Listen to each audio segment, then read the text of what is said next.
They say Paris in summer carries a scent. Jasmine in the gardens, warm bread drifting from the boulangeries, and sometimes the faint trace of trouble. But in the summer of 1785, the air was heavier, thicker. It was as if the city itself knew a storm was coming, though the skies above remained cloudless. I was a lady in waiting then, in the service of Her Majesty, Queen Marie Antoinette. I knew my place, to remain unseen, to fetch letters, to close doors without a sound. And yet, I saw more than I ought, far more. It began, as wicked things often do, with a temptation. A necklace, not merely a necklace, but an ocean of diamonds, each stone the size of a teardrop, shimmering with the light of 100 candles.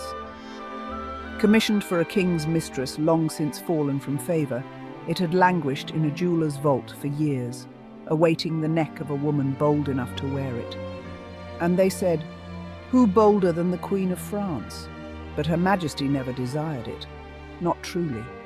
And yet her name, her name would be bound to it, as surely as the clasp binds the chain. One evening, in the high marble corridors of Versailles, I passed a woman I did not know. Her gown was fine, but the pearls at her throat were false. Her eyes, dark, calculating, rested on me as though she knew my every secret. Later, I learned her name, Jeanne de la Motte, the kind of woman who could slip into a room and make you believe she belonged there, until you realized too late that something of yours was gone.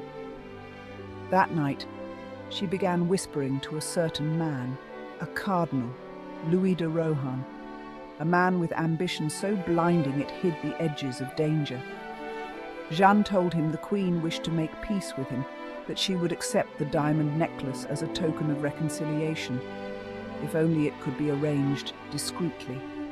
I saw the glances exchanged in the mirrored gallery. I heard the laughter, too smooth to be sincere, but I held my tongue. For in those days, a lady in waiting who spoke out of turn could lose more than her position. And so the first threads were spun, and I, God forgive me, let them weave their web. It was the 11th of July when the meeting was arranged. Midnight in the gardens of Versailles. The cardinal stood beneath the moonlight, his breath visible in the cool night air. He was dressed in his finest robes, clutching a letter he believed came from the Queen herself. But I knew the handwriting was not hers. From the shadows I saw her, Jeanne, arrive with a figure cloaked in white. She claimed it was the Queen, come in secrecy. The hem of the gown swept the gravel, the hood drawn low. They spoke in hushed tones. The cardinal bowed so deeply I thought he might fall to his knees entirely.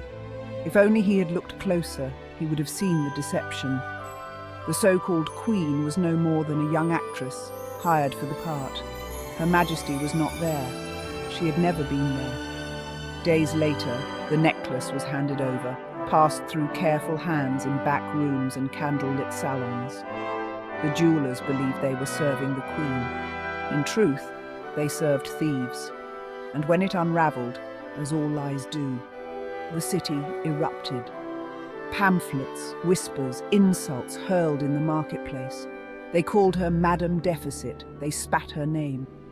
The Queen, innocent of the plot, found herself tried in the court of public opinion. And I, who had known, could do nothing. Even now I wonder, was it fear that kept me silent, or cowardice? The necklace was never seen again in its whole. They say the diamonds were scattered, sold in darkened shops along the Rue Saint-Honoré. The cardinal's career lay in ruins. Jeanne vanished into the winding streets of Paris. And the Queen, she never recovered from the stain upon her name.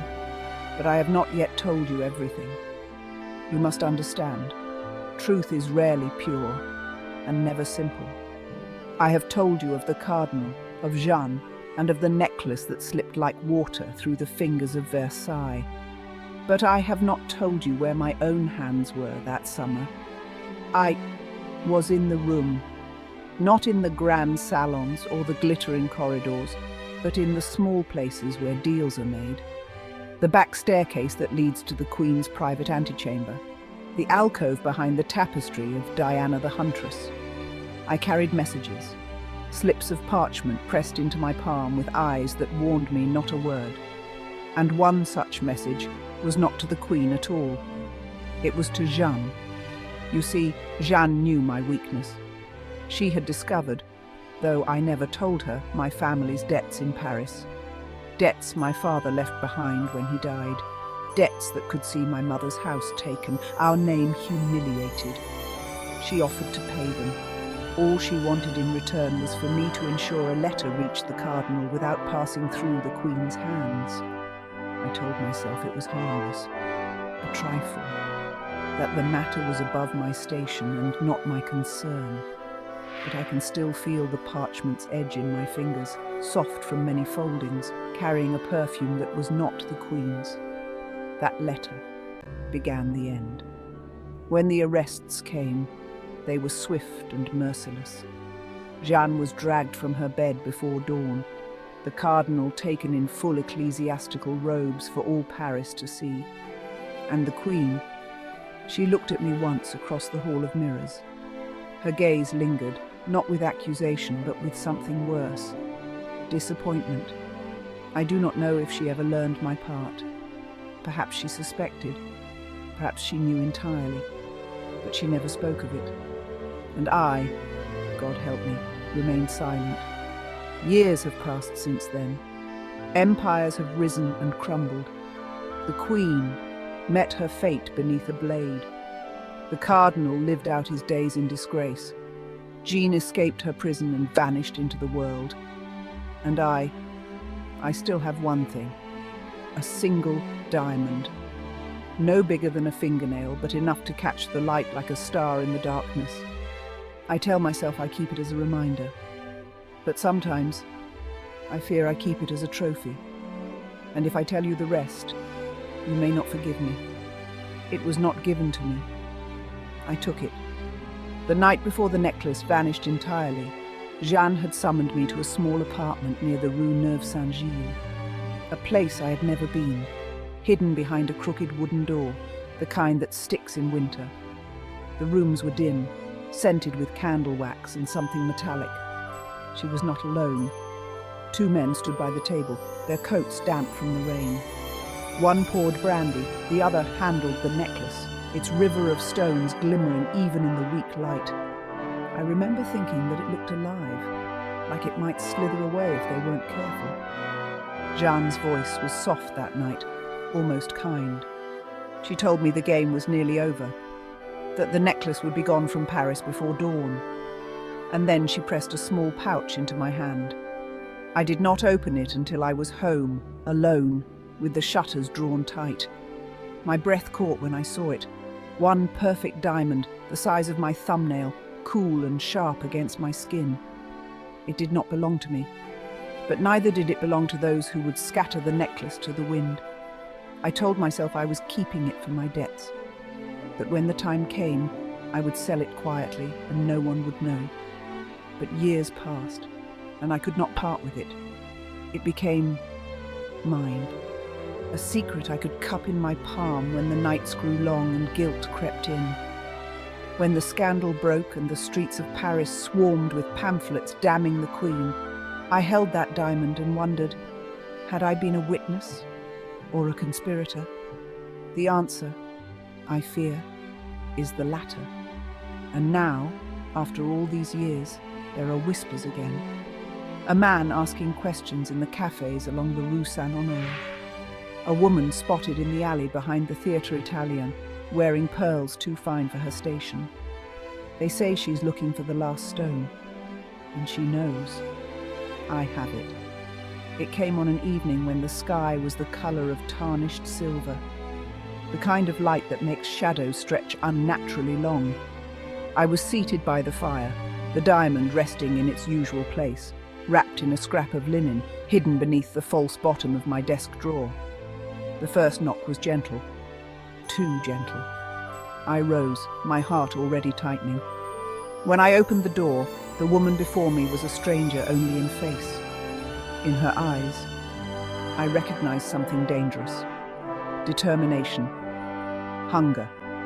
She introduced herself as Madame Vernou, a name that meant nothing to me. But when she spoke again, her voice carried an edge sharp enough to cut through every polite pretense. "You have something of mine," she said. I told her she was mistaken. I told her I was no one, had nothing of value. Her lips curved in the smallest of smiles, one that did not touch her eyes. She stepped closer. "One diamond," she murmured, "cut from the affair's necklace. The last piece unaccounted for. You've kept it, all these years." I felt the blood drain from my face. I had never told a soul. I asked her what she intended to do with it if she found it. She said nothing, just held out her hand, palm up. That silence was worse than any threat. For a moment I considered surrendering it, ending the weight of it, the guilt, the endless whisper of my conscience. But then I thought of what it had cost me, the nights of fear, the years of secrecy, the Queen's gaze in the Hall of Mirrors, and I knew I would not let it go. I told her the diamond was gone, lost, a lie so smooth it almost tasted sweet. Her eyes lingered on mine for a long, unbearable moment. Then, without a word, she turned and disappeared into the fog. I locked the door and returned to the drawer. My hand closed over the linen bundle, feeling the familiar shape within. I should have felt relief. Instead, I felt the cold, because I knew she would be back. And when she came, I might not be ready. Paris, October 12th, 1824. I write these words knowing they may be the last I put to paper. The years have worn me thin, and the streets outside grow colder with each passing day.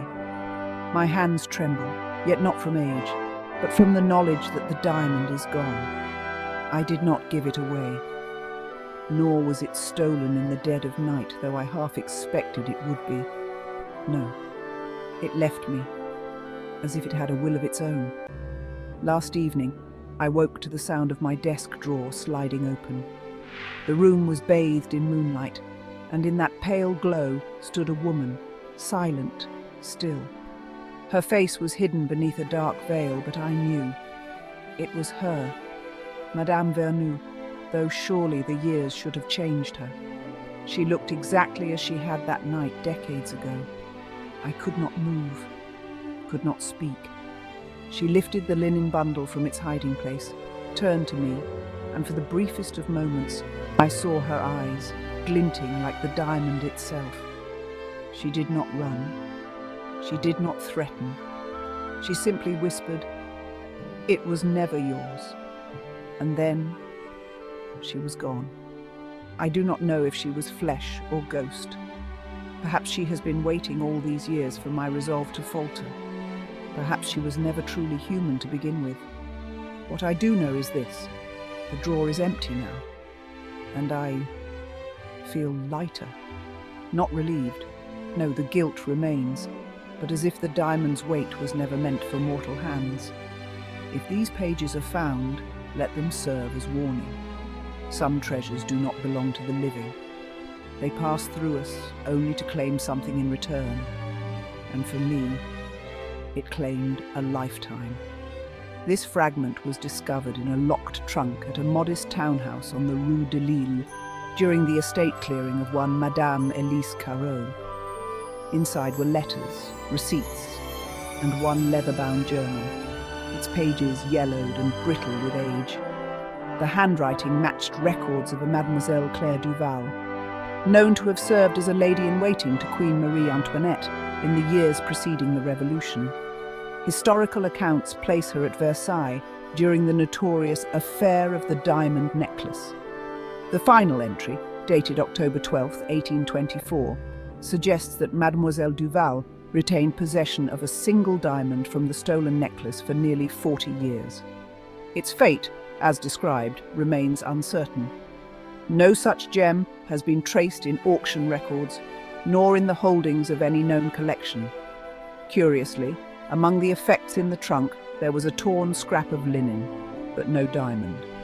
Local rumour insists that the stone has resurfaced at least twice in the last century, once in the hands of a Parisian actress in the 1850s, and again on the throat of an unknown woman photographed at the 1904 Winter Ball. If these sightings hold any truth, then the diamond continues its passage from hand to hand. And perhaps, as Mademoiselle Duval feared, it will not rest until it has claimed its final keeper.